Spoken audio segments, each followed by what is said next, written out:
here, so we'll have to speak a bit louder so that we can be heard.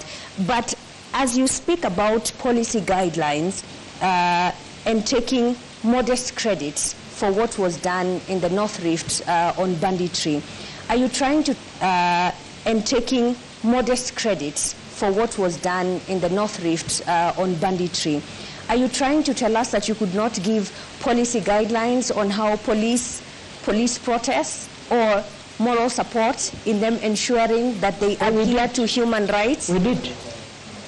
So what happened? What went wrong?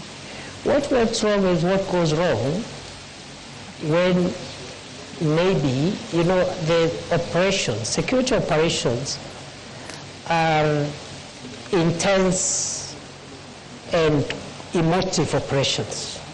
It's not somewhere where an officer will be told, when you reach there, do this, do this, do the other. So what we have are general policy guidelines.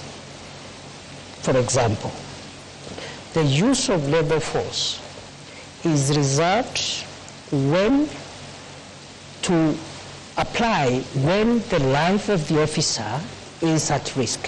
So was any officer's life in danger? Allow me, Professor Kindiki, was any police officer in danger when David Shege and Enoch Chalo, Erickson Chalo Mutisia only had a flag and they were dancing outside Parliament? What threat did they pose to security officers at Parliament? That is a matter under investigations.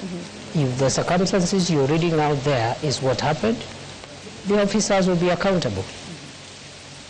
It's as simple as that. And how long will that take? As soon as IPOA completes the investigations and forwards the files to the DPP. Criminal investigations are complex. They involve scientific assembling of evidence. It is not enough to rush suspects to court only for cases to collapse. And it is not uniquely a Kenyan issue.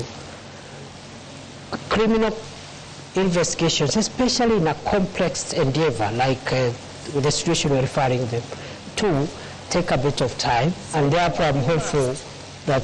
Why were the police in mask? How complex was that? That we could see who was ensuring security is not breached?